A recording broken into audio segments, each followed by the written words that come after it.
Welcome everyone. Thank you for joining our Tax Planning Bootcamp today. My name is James Revel and I'm the Marketing Manager here at Blue Rock. Can just see everyone flooding into the session now. Just while those numbers tick up, I just want to give a quick introduction about Blue Rock and introduce our tax advisory team. I'd also like to acknowledge that we are presenting today's webinar on the lands of the Wurundjeri and Bunurong people, and we acknowledge them as the traditional owners and custodians of this land. So I think most attendees today are familiar with Blue Rock, but if you're not, we're a multidisciplinary advisory firm, and we help entrepreneurial clients with everything they need to run a successful business and grow and protect personal wealth. We've got experts helping people across law, finance, accounting, financial planning, investments, insurance, digital marketing, SMSF, just to name a few. So today's session is presented by our talented tax team, which is led by Annie Tuna, Head of Tax Advisory. We've also got Elam Mustafov on the call today.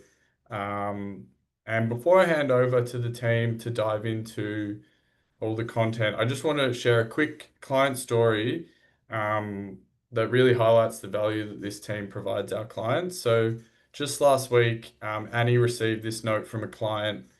He runs a marketing agency, and he said, "This is amazing news. I don't know if I can express enough how grateful I am. You have no idea what this means to me and my family right now.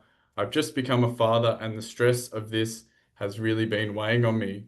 So what happened? So the client's business had grown rapidly, and he'd gotten overwhelmed with a few challenges. But from the moment he engaged Blue Rock's tax team, he trusted the team to get him an amazing result. He trusted the investment he was making, and he trusted the team's judgment and remained patient and unwavering in that trust over an 8-month process. So what was the outcome? Just last week, the team was able to deliver an amazing result. We saved him around $700,000 in tax, including full remission of all penalties and interest. We repaired his relationship with the ATO, saved his credit rating and ability to trade, and most importantly, allowed him to focus on his business, which is what he does best. And we made a significant impact on his life. So great work, team. Last thing from me before we start, if you have any questions during the webinar, pop them into the questions box. We'll get to them at the end of the presentation. And yeah, I'll hand over to Elam.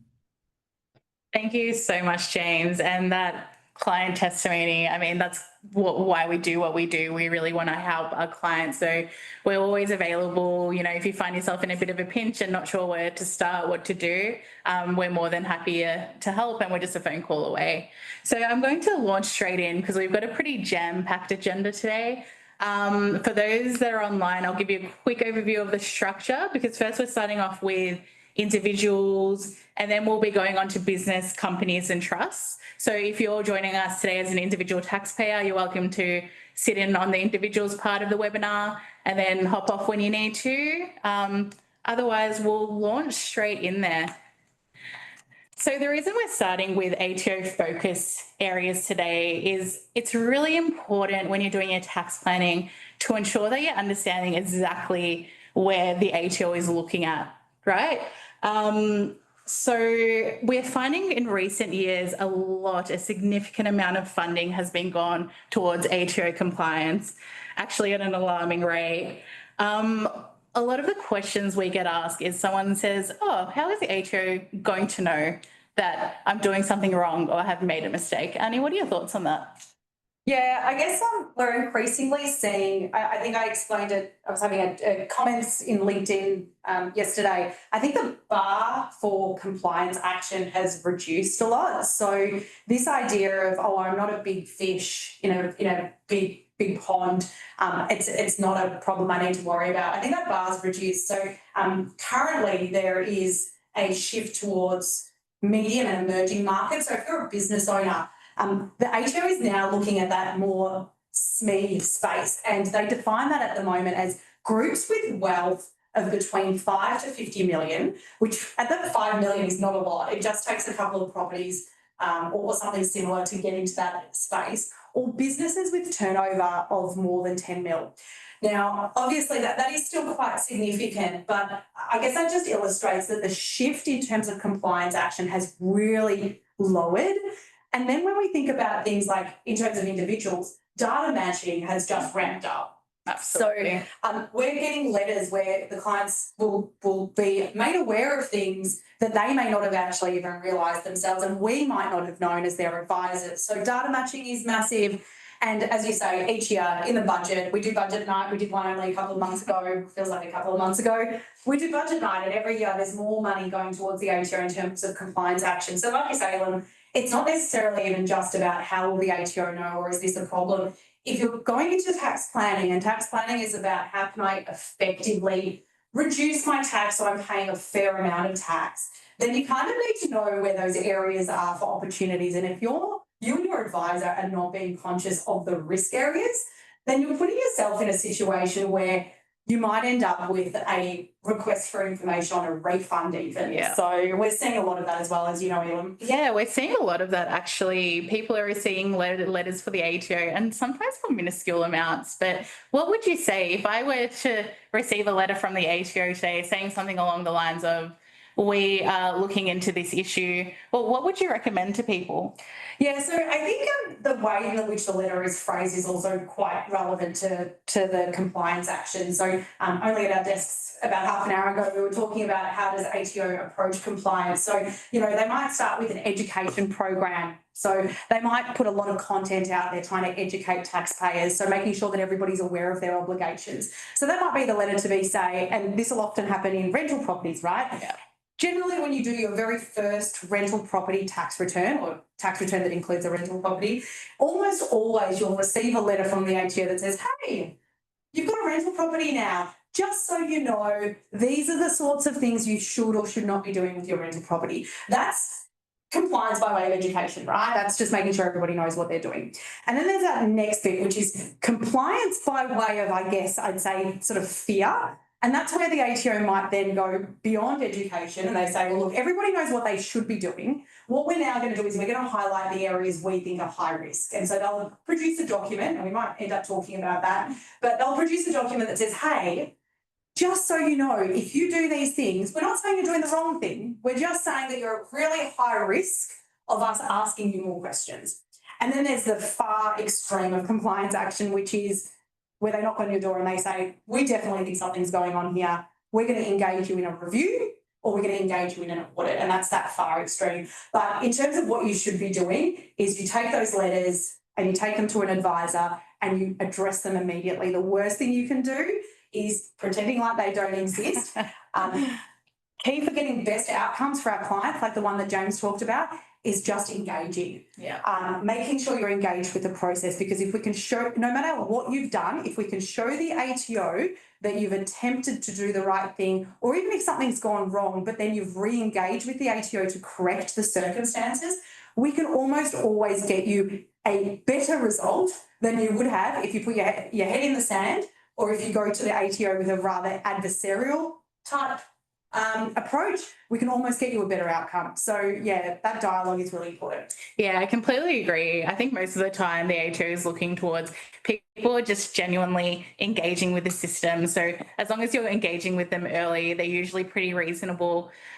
Quick question before we move on though, audit insurance. So we know you would usually cover something like a formal review or an audit, but what about those early letters that you receive asking for information, or just saying, hey, just giving you some information and trying to educate you, I guess communicating with the ATO, would that be covered by audit insurance? Yeah, so we're seeing this, as you said earlier, we're seeing this a lot more in our practice. The ATO are engaging with taxpayers before it gets to a review or an audit. And so in our experience, in a lot of those cases, those earlier cases, the audit insurers are generally not willing to cover that because it's not considered an audit insurance type claim. So unfortunately, in those circumstances where often what we're seeing now, and we had one only a couple of weeks ago, a client will actually lodge a tax return and the ATO will actually withhold the refund, and they'll say, hey, we can see that you've lodged a tax return. We're not auditing or reviewing this, but in order for us to release that funds out to you, we need some more information. And so at that point, any further work that's done by us is not covered by audit insurance. What I would say to that, though, is if we've done all of the right documentation, if we've done all of that contemporaneous documentation in the lead up to that tax return, particularly if, for example, like they might have sold something, so they might have claimed the small business CGT concessions, which is one of the areas of focus. If at the time when we were compiling that, we've actually done the work in terms of putting together a document that outlines eligibility and things like that, that's going to make that process easier. But as you say, in that example, audit insurance would not cover it. Yeah. That's a really good thing to keep in mind. And I guess, we're talking about this a lot. So I wanted to make a call out to it because, it's kind of a bit of an unfortunate situation, especially since we're seeing a lot more ATO early engagement. So we're going to carry on to individual taxpayers. So, Annie, I guess when we come to tax planning, we don't immediately think of what we can do as an individual taxpayer to plan our tax, effectively reduce our tax. Are there any real strategies for an individual taxpayer?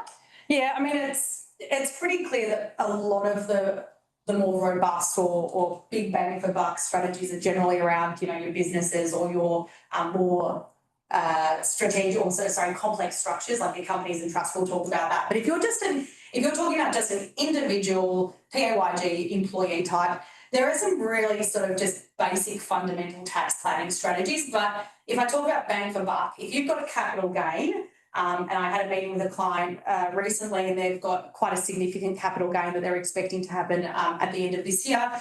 The question I posed to them was, well, there are a lot of areas of the stock market and cryptocurrency, as an example, where there have been a significant amount of losses. So that's just a really common strategy that if you're expecting a huge capital gain this year, you might want to consider if there's any losses that you've got somewhere, you might want to crystallise so that you can offset those against those gains, so you're reducing the tax payable in a particular year.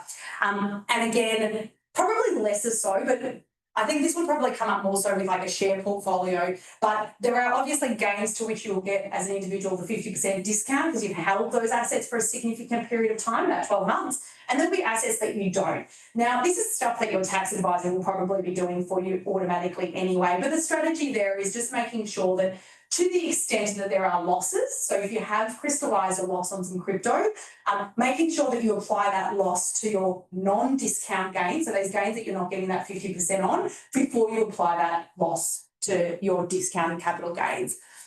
They're probably the things in terms of like big bang for buck. Then I think of like, if you sold a main residence exemption, just making sure you go to your tax advisor with all of that kind of information. Yeah, on the main residence, I think the thing I would call out is, if you're planning on moving overseas for an extended period of time and there is a potential that you would be non-resident, and if you are planning on selling that property, I guess the opportunity there would be to consider whether you want to sell that property before relocating overseas or whether you're happy to rent it out and sell it only when you return and become a resident again. So that's another call out I would make. Yeah, good one. I don't think I've included much, or we haven't included much content in here around residency. We could run a complete session, and I did only a couple of weeks ago around tax planning for residency, but yeah, that's a really good one as well. And also on the main residence, the 6 years. Again, not every decision is made based on tax, and in fact, the ATO would prefer. The ATO will say that if your decision is only based on tax or predominantly based on tax, then we've got a problem. But in terms of the main residence exemption, if you've actually if you've got a main residence and you've rented out for 6 years and you don't have another one, you've got a 6-year window in which you can continue to be your main residence, so your capital gain is exempt. If you're approaching that point in time, you might want to strategically think, well, if you're intending to move back into the house at some point, whether you do that before that 6-year period, perhaps. Just little things that, it pays to be proactive. We say if you're really engaging with your accountant every, one time a year at tax planning or tax return time, this is your time to take note of these things and create a bit of a shopping list of things that we've spoken about that might have been somewhat relevant to you, and go to your accountant and ask for more info. Like everybody knows about deductions for donations, keeping your receipts. If you might be better off, you might want to do your calcs. There is an ability as an individual who's employed. There are circumstances in which you can claim a deduction for your car expenses. There is an easy method where you basically get a flat rate for a certain number of kilometres. But if you're doing a lot of driving and it's all mainly business use, you might want to consider using a logbook. So that's something else you might want to think about in terms of opportunities. Yeah, awesome. Absolutely. So moving on to opportunities under super. So I obviously, super is important to everyone that's on this call, super important. And I know I'd personally want to set up in a way that I'm comfortable when I want to retire. I don't want to be concerned about money. What are things that I could be doing now and in the near future to set myself up for success with superannuation? Yeah, so when I think about opportunities for individuals, this is the real bang for buck. We're going to talk about work from home deductions in a second, and I did attempted a really messy calc, and I think we're talking about a deduction of $1,000. So we're not talking about big fries, but super big fries. So if you do have the capacity to make additional super contributions, there is a potential to do that, but there are caps. But if you can meet those caps and you make those contributions into super, you can actually claim a deduction for them. Now, the cap is $30,000 for the current year, and that is per individual. That is for all super contributions that are made. So if you think about your employer, if you're employed, your employer is already making contributions for you as part of the super guarantee. That $30,000 includes those contributions. But anything beyond that, there is an opportunity to potentially maximise that concessional contribution cap. In doing so, you actually get a deduction for that amount that you personally put in. So that's a way in which you might be able to reduce quite significantly and get yourself quite a significant deduction. In addition to that, there is this program that effectively says, well, look, you actually have a 5-year window, and it's obviously a rolling 5-year window, but what we'll allow you to do is we'll say, look, Elam, you have never made any concessional contributions, but we'll allow you to basically bundle up your last 5 years worth of what you could have put in. And you can do that in one big lump sum. And that might be a great opportunity if you've somehow you've got some cash flow from some other source and you've got the ability to do it. Now, that is obviously not obvious. That is restricted to those that have a super balance of less than $500,000 as at the start of 1 July. But it's a really good way of getting a huge deduction this year for effectively all of the 5 years worth of those personal contributions that you didn't make. Now, here's the watch outs, because this can go so terribly wrong. There are some really strict rules. It needs to go into your super fund by 30 June. So it's not good enough for you to make that contribution to super on the 29th of June. So 30th of June is on a Monday this year. So don't be doing that on a Friday, which is the 28th of June, and expecting it to be in your super fund by 30 June. If it's not in your super fund by 30 June, you're not going to get that deduction in that year. In addition to that, there is a second bit, which is the reporting requirement or the notice requirement. So the money needs to go into your super fund by 30 June. I would recommend you do that at least a week out, because there have been circumstances where the taxpayer has actually done the best they can, but because of bank delays, the ATO, and I think it was actually the tribunal in a case, said, we're sorry, it's strict. It needs to be in the bank account of the super fund. So it needs to be in the fund, but you then also need to send a notice to your super fund, letting them know that you're intending to claim a deduction for that amount that you've given to them. Ways in which that can go wrong. The notice, the special rules around the timing of that notice needs to be with your super fund at the earlier date of the lodgement of this tax return. So that's probably May of next year, let's say. It needs to be with the super fund at the earlier of either lodgement or the end of the next income year. So you've got a bit of time. Mm-hmm. Generally, that notice will happen when you go to your accountant and you say, hey, I did what you told me to do. Actually, accountants wouldn't tell you to do that. That's financial planning advice. I maximised my concessional contribution. I made a contribution by 30 June. It went into their bank account, tick. what else do I need to do? And your accountant would say, hey, Ellen, can you please make sure that this is lodged with your super fund? It needs to be lodged before we lodge your tax return. The problem we're seeing, and this is one that I was talking to a financial planner about, is what might happen is, Ellen, you do the right thing, you do your contribution, it goes into the super fund 30 June. And then you think, oh, Jesus, I've just changed employers, I've got a different super fund now. It would be a really good idea for me to roll all of my super into one of those super funds. Yep. And what you might accidentally do is you might roll that amount that you've just contributed into from 30 June into a new super fund before you've given that super fund that notice telling them you intend to deduct. And that super fund actually needs to send you an acknowledgement back to say, okay, we got the notice, all good, we know that you're going to deduct it. If you roll out before that's all happened, it doesn't matter that you put the money in before 30 June, you've missed your boat on the notice requirement, you're not going to get your deduction. And it's a really bad outcome when you try and do the right thing.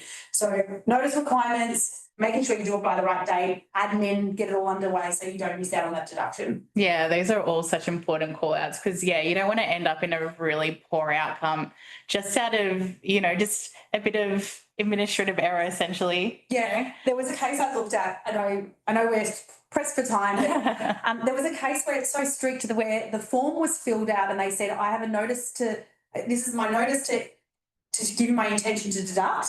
I'm going to deduct $6,500.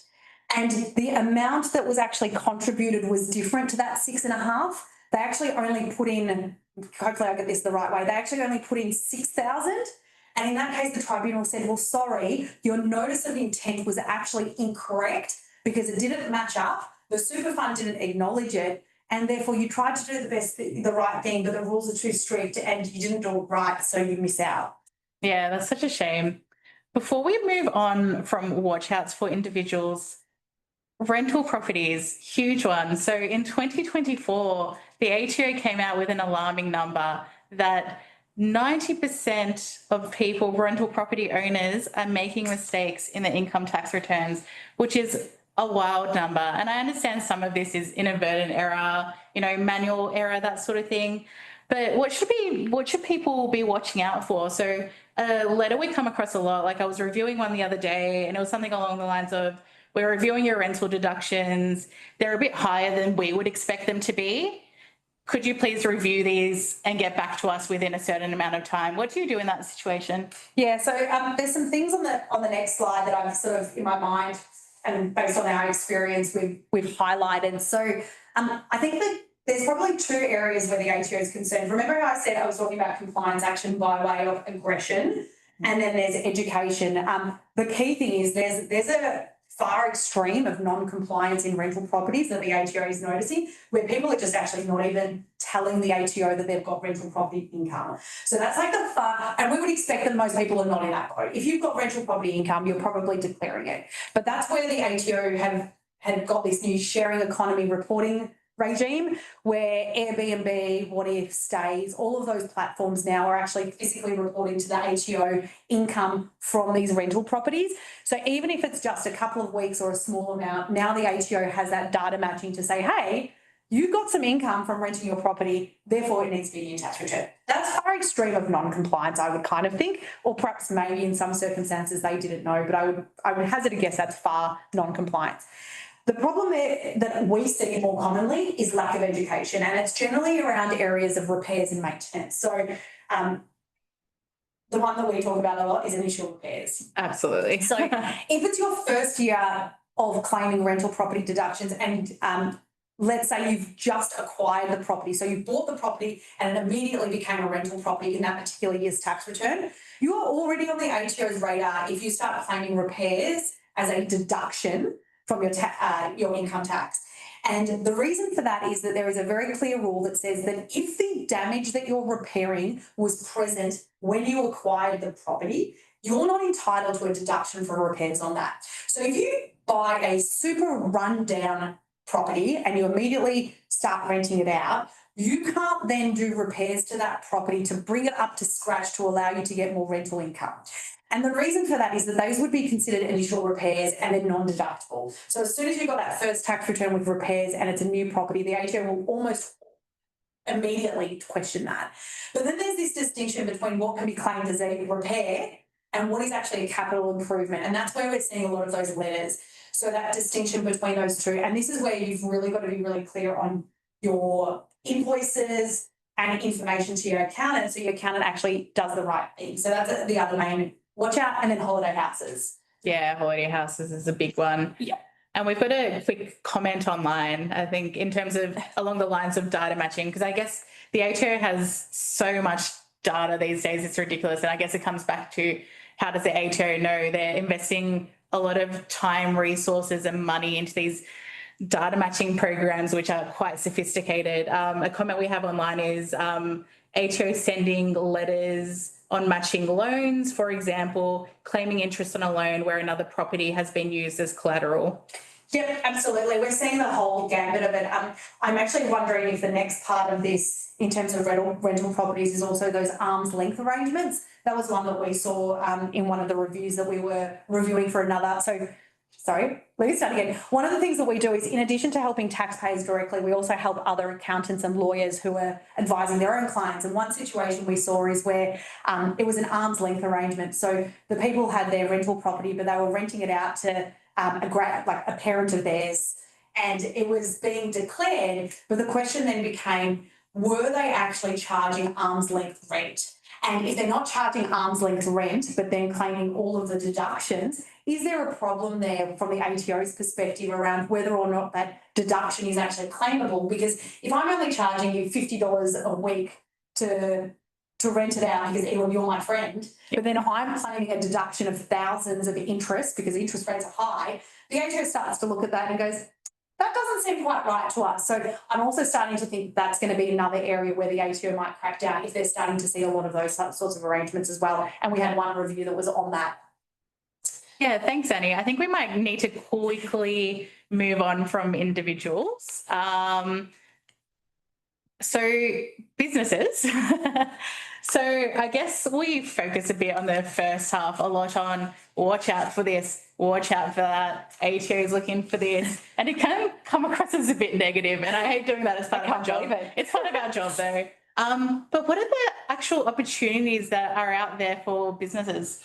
Yeah, sure. So the instant asset write-off, it's probably quite well publicised this year because it's an election year. So from 1 July, so this year, I should say, the current year that we're in, there is an opportunity that if you're a business with an aggregated turnover of less than 10 mil, that if you are acquiring an asset, most assets, you will be eligible for a deduction of, you will be eligible to claim the full amount of that cost, assuming that the asset costs less than $20,000. So let me try that again. You need to be less than $10 million aggregated turnover. The asset itself needs to cost less than $20,000.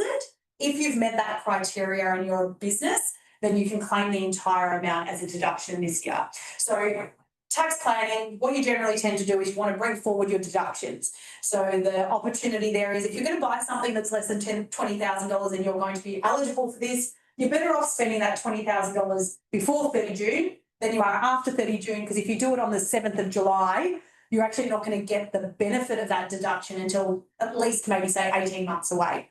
So bring forward those deductions.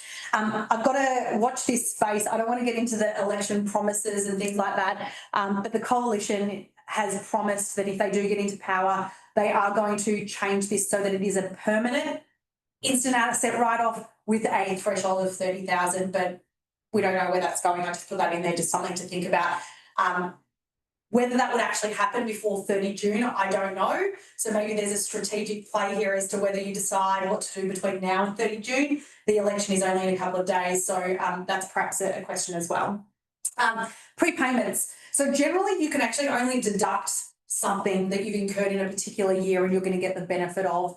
But there are special rules where if you're most clients or most businesses owners in this call are probably aggregated turnover of less than 50 million. What you can actually do is for those particular businesses, you can bring forward your deduction. So you can basically prepay up to 12 months worth of expenses. The opportunity here is limited because it's a timing difference. If you claim a deduction this year for the next 12 months worth of expenses, you've brought forward your deduction, but then next year you have to do the same thing again. Otherwise, you're going to end up with it balancing out the other way. So it's a timing difference, but something to consider. I think the bigger opportunity is if you're in a business that has a lot of stock or plant and equipment, you want to start considering what obsolete stock you might have. Consider your valuation method for your stock, for example. Have a speak to your accountant if you've got a lot of inventory or plant and equipment so that you can have some opportunities around those stock levels and getting a better calculation. So you're not actually necessarily changing the circumstance. It might be as simple as the valuation method, or it might be as simple as writing off some of that obsolete stock and getting rid of it to get you those bigger deductions. For those that have employees that pay bonuses and director fees and things like that, again, bringing forward those deductions. So if you already know that you're going to pay a staff bonus, and I mean, economic times, a lot of that's not happening at the moment. But if you do know that you're going to have a bonus paid out to staff this year, and the payment is not actually going to happen until after 30 June, what you actually might want to do is you might want to commit to that bonus. And the way you would do that is you need to know how much the bonus is and you need to communicate it. So it's not enough for you to go to your accountant and say, look, we paid the bonus, we accrued for it, but we kind of didn't really know how much we were going to pay. You need to know how much you're paying in terms of bonuses, and you need to communicate that to your employees, because the reason, without getting too technical, you need to show the ATO that you've committed to the legal obligation, or that the present legal obligation to make that payment. And the way you do that is by communicating and having it quantified. Same with writing off bad debts. You can claim a deduction this year for debt that you haven't actually physically written off. You might not write it off until after 1 July, but you need to be able to show that you've actually committed to doing that before 30 June. So even if you don't physically write off that bad debt, what you might want to do is you might want to have a board minute that's been resolved to prior to 30 June. I think there's even a circumstance where the ATO might accept where the CFO makes a recommendation to the managing director, which is signed off, where effectively you're committing to the writing off of a bad debt and a specific amount. Do that before 30 June, you get your deduction, even though you don't do the further action of writing it off or paying it out until after. Yeah, these are fantastic opportunities, and thanks for running us through those. Having to quickly go to watch outs though, there's been a lot of talk about changes to GIC and SIC. Can you quickly talk us through that? Yeah, I've kind of put this in the business area. So GIC stands for General Interest Charge. SIC stands for Shortfall Interest Charge. I've put this in the watch outs. It's actually kind of an opportunity, but also it's not just for businesses, but generally the interest is larger for businesses. So basically there's now, and it was heavily fought, all of the tax industry bodies, everyone was fighting against it, but basically from 1 July 2025, any interest that's accrued on ATO debt is no longer deductible to the taxpayer. Now, what that means is that any interest that accrues up until 30 June, you can still claim a deduction for that interest. Any interest after 30 June becomes not deductible. Now, what you might want to do in terms of the opportunity, which is off the back of a watch out, is that if your interest after 30 June is not going to be deductible, what you want to do is probably pay off that debt if you can prior to 30 June. So you're reducing the amount of interest that accrues after 1 July. So opportunity there is if you have debt that is actually accruing interest, you might want to reduce that debt so that after 1 July, the amount of debt that's not deductible is reduced. Now, there is now an extra question that says, okay, well, the rule says that ATO interest is not deductible, but could I just go borrow from the bank, or I've got an overdraft? Can I just use my overdraft to pay this interest? And that's not ATO interest, therefore it's outside of these special rules they've created. Could I claim a deduction for that? And I've got two sort of things on the board there. So there is an ATO document that actually says that in circumstances where you've got a company that is claiming a deduction for carrying on a business, then that would generally be considered deductible to the company. But it's how you frame it, because there is a specific rule that says that you're actually not allowed a deduction for interest relating to amounts obtaining a tax liability, or sorry, funding a tax liability. So there is this, I guess, mismatch between, can I claim a deduction if I'm using it to fund my tax bill? And that ATO document says, well, as long as it's the funds are being used so that you can preserve the assets of the business, maximise the return, retain sufficient money in your business, then in that case it would be deductible. So there is a bit of an opportunity there. Perhaps maybe if you wanted to then incur interest at a bank rate, you could, but basically the ATO is saying you can't use the ATO as a bank mechanism anymore, therefore we're not going to allow you that deduction from 1 July. Maybe you might want to explore using your overdraft and claiming that as your deduction there. Yeah, absolutely. And in the interest of time, we'll just quickly make a comment about employees and contractors. So if you've got a lot of contractors, it would be really important to review them with your accountant, just show that you're using the correct tax treatment, because it's not always immediately obvious whether someone's a contractor for tax purposes. So that's just a quick call out. But that last point there, super guarantee. So, I mean, I've spoken to a few people that have been contacted about super that was owed to them 20 years ago in a part-time job at Subway or McDonald's. How far back can the ATO go? Yeah, I got a notification to say that I was getting super paid to me from a job that I had back in 2005, I think it was. So that is literally 20 years ago. Yeah. So yes, it is happening. The ATO can go back indefinitely on super guarantee. It's subject to director penalties. I know that we want to get to the companies and the trusts. I think the call out I'll say, a lot of business owners still don't know this, and I've got a situation, I'm helping an accountant with a situation at the moment where the employer tried to do the right thing. They're using a clearinghouse, and what they've done is most of the time, in all the circumstances, they're paying their employees super guarantee to the clearinghouse on or before the due date for the super guarantee requirements. Problem is that it takes the super clearinghouse, according to their documentation that you sign up to, their standards, they say allow 10 days for that amount to go into super for your employees. The super due date for you, the obligation on you, particularly as a director, because this is subject to director penalties, it needs to be in your employee's super account by the due date. So if it takes the super clearinghouse 5 days to process that payment, and that's what we've laboriously spent 8 months working through for this particular client, if it takes the super clearinghouse 5 days to get that in, it doesn't matter that you made that payment even before the due date. If it didn't hit the bank account on that day, then there is a potential, it's a huge area of nuance, so don't take this as blanket, but there's huge potential that you could be subject to super guarantee charge and huge penalties. So we've got one at the moment. It's been ongoing for about 8 months. It's $1 million worth of penalties that we're fighting with the ATO on. Just remember, it's not the date you send the money to the clearinghouse, it's the date that it goes into the fund. Yeah, absolutely. And I think it's really important to get these things right now, because especially with the implementation of payday super, that's just going to get a lot harder for everyone. So really good call out. Yeah. All right, quickly moving on to companies. So, I mean, Div 7A isn't anything new.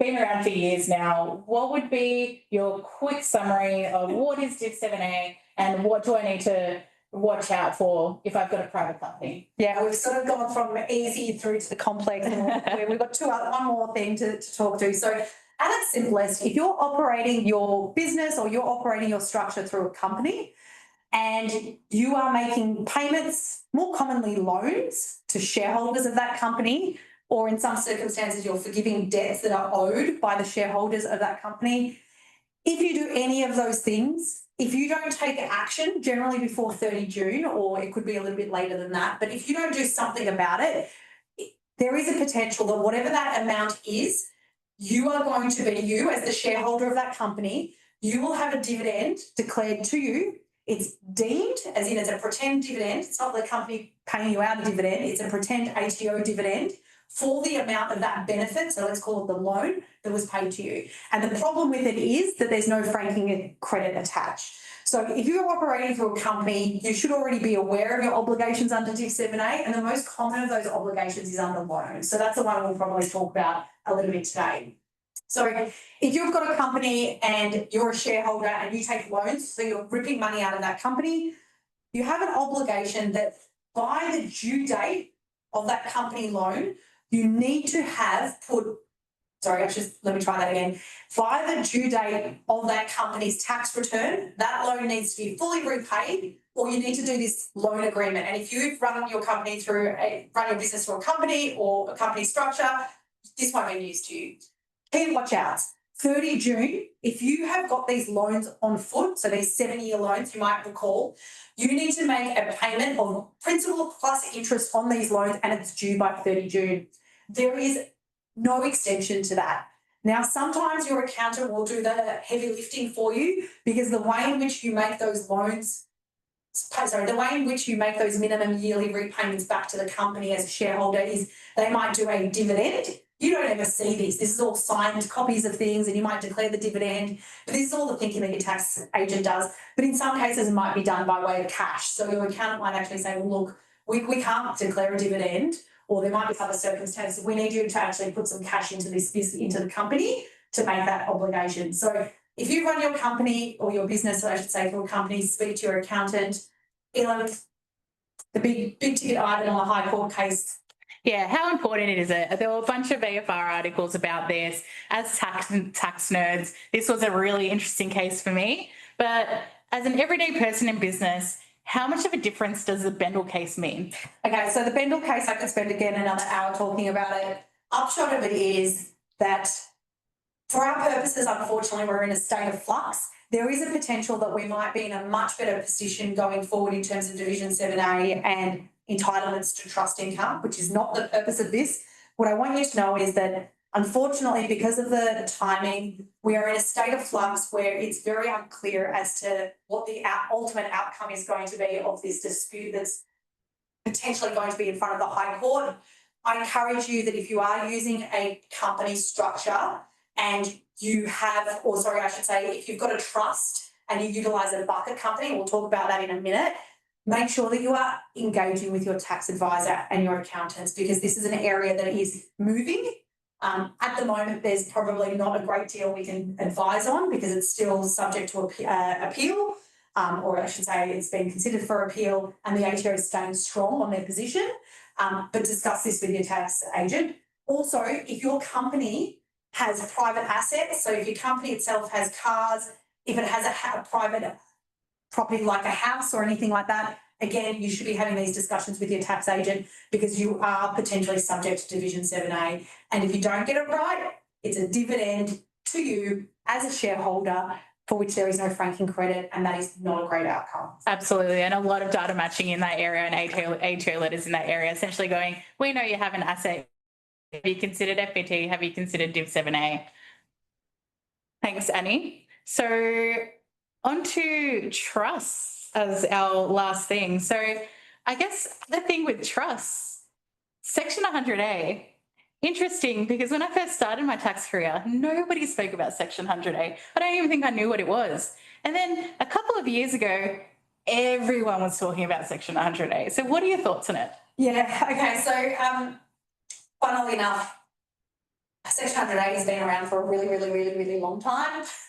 It became the flavour of the month because the tax bodies and tax individual, we wanted to understand how the ATO might apply Section 100A. There was a lot of conjecture about it, and out came the ATO with their position. And it was, I heard somebody, I don't think this is my original wording, but it's almost like, be careful what you wish for. Yeah. And that's kind of what 100A became. But stepping back, trusts. One of the reasons, and we won't say the only reason because of Part 4A, one of the reasons why trusts are used is because of the ability to then, as a discretionary trust, effectively spread the income of that trust to various people. Now, there is two things we haven't talked about as risk areas. I want to just put them out there. There's an area called personal services income. If you yourself are operating, say, via a trust, and it doesn't have to be, but if you yourself are operating your business via a trust, and effectively all the money that's coming from the trust to the trust is for your own personal exertion, go speak to your accountant, because there might be a PSI issue there, in which case you can't do what I'm about to talk about. Also, if your business is a professional services firm, accountants, lawyers, engineering, anything that's a professional service firm where often you'll have partners in the firm, equity investment, there is a huge compliance action on professional service firm income, again, it impacts what I'm about to talk about here. If that's you, go and speak to your accountant. Everybody else in the room, trusts are a great vehicle to limit the amount of tax paid overall. However, Section 100A is an integrity provision, and what it's trying to say is it's saying if you've got trust income, and let's say it's $100,000, it doesn't matter what the number is, but if you're giving that trust income to somebody who's taxed at a very low tax rate, but the benefit of what they're being taxed on, so that money that they're effectively being taxed on, doesn't go to them, it actually goes to somebody else who is on a higher tax rate. So you're getting a clear tax benefit that you wouldn't have gotten otherwise. If you're doing that and there's not a private family arrangement or something otherwise, then the ATO will step in and they'll say, no, you're not allowed to do that because that's a tax benefit that the ATO will not allow under Section 100A. So that is like the most, for anyone who is in the room who is in fact a tax person, I've done that, I've really taken that to its bare minimum, but as watch outs, that's what the ATO is trying to do. So think about it this way. Mum and dad have an adult child who goes to uni, who has no income, has a part-time job, and mum and dad think, well, we've got $300,000 worth of trust income.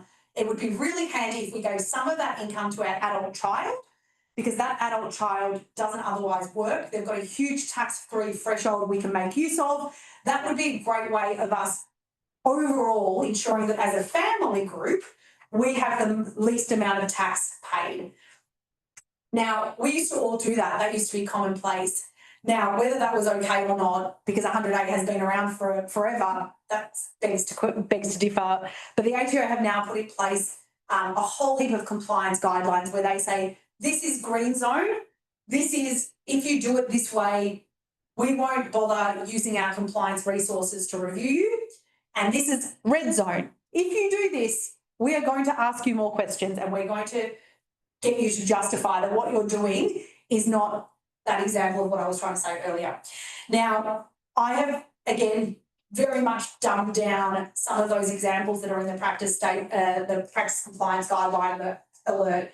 You can read them on the screen there, but effectively, what we're trying to make sure, what the ATO is trying to make sure is that the benefit, that the person who pays tax actually gets the benefit of that. And if the person who pays tax is paying very, very, very, very, very little tax because you've given that trust income to somebody who's on a low tax rate, you need to be considering whether or not that's in a high risk zone. The problem here is if you have a look at those specific examples, there's a lot in that middle bit, which is the white zone, but a lot in there that is not in any of the examples. So probably way beyond the ambit or scope of this discussion, but I just want you to do a couple of things. One, if you operate your structure through a trust, you need to be talking a lot more to your accountant around how you're distributing that money to ensure that your accountant, who you pay a lot of money, has done their bit to ensure that they're not putting you in a situation where if the ATO was to come knocking, your burden or the burden which falls on you to prove that your case on 100A is not high. So have that discussion with your client, your accountant, and make sure that you're asking them around these circumstances to make sure that, yes, we want to reduce the amount of tax you pay, but we want to make sure that we're fitting somewhere in a green zone. If we're not in a green zone, are we in a unknown zone that we can justify? Do we have documentation? If you're in a green zone, has the beneficiary actually signed a document saying, I am allowing the trust to keep this money for some other purpose? Are you providing notices to your beneficiaries? Like, days gone by before 100A, there would be children who had huge entitlements to trust income that was never really thought about repayment of. The children didn't even know that that existed. And 100A has put more pressure on that. So I know this is beyond the complexity, but if this is you, it's a huge tax planning opportunity to use a trust. But if you're a PSI owner, professional services firm, or you are in fact splitting your income to children, adult children, or the other example is generally adult grandparents, so like mum and dad of the the grandparents who are no longer working, who are not income tested for pensions. They're always another really good bucket, or the bucket company. Have a talk to your accountant about this. Yeah, awesome. And I know we've covered a lot. That brings us to the end of the formal part of the webinar, but we're going to stay back for another 5-10 minutes to answer any questions. For those that have to hop off, thank you so much for joining us today. Please reach out if you need any assistance. I know today was probably a lot to digest, but take this as a learning opportunity. Like Annie said before, a shopping list of what you really need to consider when you're doing tax planning. Thank you so much, everyone, and we'll answer a couple of questions. So this is a really interesting one from a fellow tax professional. As accountants, we rely on information provided by the client. Yes. Oh, I love this question. Yeah, it's a great question. If client has told us the wrong information and then the ATO finds out, what are the risks to the tax agent? So as somebody who myself and Elam and our team, we advise other tax agents, there are some things that we do to ensure that we're covering ourselves. One is making sure that there's a minimum standard that accountants have documented. So we are not auditing, and all of our engagement letters, even as a client, as a taxpayer, your engagement letter will say, we're not auditing your affairs. That's not our job. Then you have the accountant who sits there going, yeah, but we also have a tax practitioners board requirements to act with integrity and compliance and all of those things. And now we have a new obligation, which is not to provide misleading information. And the problem becomes willful blindness, which is, did I just close my eyes and pretend like it didn't exist? I dare say that under the tax practitioners board that perhaps that might be a problem. Or did I do the due diligence? Have I documented it? So we always say to our teams, and if I'm talking to an accountant who's a bit concerned, I'll say, document it. Make sure it's documented. What did you ask for? What questions do you feel comfortable with the responses provided? Have you got a sample size of invoices? With repairs, I think that repairs, I'll probably be a little bit conservative here. Having a client just provide you a screenshot of just descriptions of what repairs were in their own words, probably not going to cut it if your client's got a significant repair deduction happening, because that's putting yourself, and you know what, you're not doing the right thing for the client because you haven't asked enough questions. So there's that balancing point. And then always I think about risk. If it's a $2,000 deduction, there's a very much lower standard of how many questions I might ask you. But if we're talking about a significant risk, 100A or Division 7A, or those things, then you've got a much higher bar of what you need to do. So I think that all the things that I think about. Yeah. But yeah, we have huge obligations. Yeah, and speaking about Section 100A, that first slide we had on ATO focus areas, I think that to me, things like small business CGT concessions, definitely areas that are looked into, and you just ask a lot more questions, make sure you're protecting yourself. You just need to have a reasonable level of comfort that everything's correct. Yeah, and then I think about, part of our job also is to establish the value. You know, our clients pay us a lot of money for some of these things. And sometimes I'll say to the client, well, do I really need this documentation? Do I really need to pay for this? Or an accountant will say, I don't know if the client's going to pay for this. And the way that I will always think about it is that contemporaneous evidence, so evidence or documentation we create today for today's tax return, is generally going to be more robust. It's generally going to cost less because it's easier to put that together today than in 3 years' time or 2 years' time when everyone is no longer working there. All of those things mean, and I've had this happen when we do, a lot of the work we do is liaising with the ATO on audits, right? How many times do we have a great client experience where the client goes, oh, we did that work, I have that advice, or I have that work paper, and it's literally picking up the phone to the ATO officer, letting them know that we're all good, sending the request for information, and almost always we end up with an awesome result. They come back and they say, thank you, we're all good, appreciate you providing that doc, and you've just saved the client so much work and disruption from what they do best. Absolutely. Okay, on to the next question. If a shareholder or owner buys company stock at a discounted price and pays for it with a company credit card, is that amount deemed as shareholder loan or typical expenses and potentially triggering FVT? Wow, okay. I don't do really well with I do much better with written questions. So we'll go. Let me talk, and then you can tell me whether I've answered this. But what was the last half of that question? So I've got my own company. Yeah. I'm a shareholder of the company. Yeah. I guess I've got some sort of agreement where I can buy discounted stock, so I'm going to go buy it myself and going to use a company credit card. Would that be considered a shareholder loan? Okay, Or would it be a typical expense of the business? Right. Okay, so there's a couple of things. Discount, like a couple of keywords in all of that, given that it's a quite a long question. Buying discounted shares, there are special rules around where you actually get to acquire shares, particularly more so in your own, if you're an employee. So employees who get access to shares at a discount, there's an entire regime to that around the ESS rules. There is an interaction between ESS rules and other areas of the law. At any point where you tell me that you are a shareholder and you've used company funds to acquire anything in your own capacity as a shareholder, to me, immediately I think, okay, let's cover off Division 7A. Because if that is in fact a payment or a loan to you as a shareholder, then that would be otherwise a Div 7A issue. Yeah, I think potentially the question is regarding actual trading stock, for example, paying for that on the company credit card. Well, I guess if you're paying for it on the company credit card, the company's paying for it. So the shareholder themselves isn't paying for it, so that's not a problem. It's if you're using the company credit card to do your, it's not really, it doesn't usually happen with groceries. More often what happens, typical example, company's got a lot of cash in it. Mum and dad use the cash that's in the company to pay for repairs to their house, to fund the mortgage on their own main residence, that kind of thing. It's what we refer to as shareholder loans. They're the problematic ones. Yeah, so day-to-day things, I take the corporate credit card to pay for genuine business expenses. That's usually okay. Yeah, absolutely. And even in that example of where I've drawn money out of the company for my own private purposes as a shareholder, I'm not saying you can't, or we're not saying you can't do that, except that there are then certain extra additional hurdles you need to get over to ensure you don't end up in a situation where you have a deemed dividend that's not franked. So you might need to then put that on a loan term, for example, or repay it.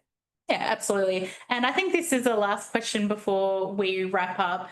Just in the interest of time, we quickly covered individuals, and at the very end, on the slides, we brought up Division 293. Yeah. Could you just quickly speak to that? Yeah, sure. What should you be aware of with Division 293 tax? Yeah, sure. Okay. So Division 293 tax is a tax that reduces effectively the benefit of having money in super, and it targets individuals who have income, and it's not necessarily just tax. It's not necessarily just your income from your salary. It can be other types of income, but it's targeting people who are at an income level of over $250,000. So if you are what the ATO considers a high income earner, you would be subject to Div 293 tax.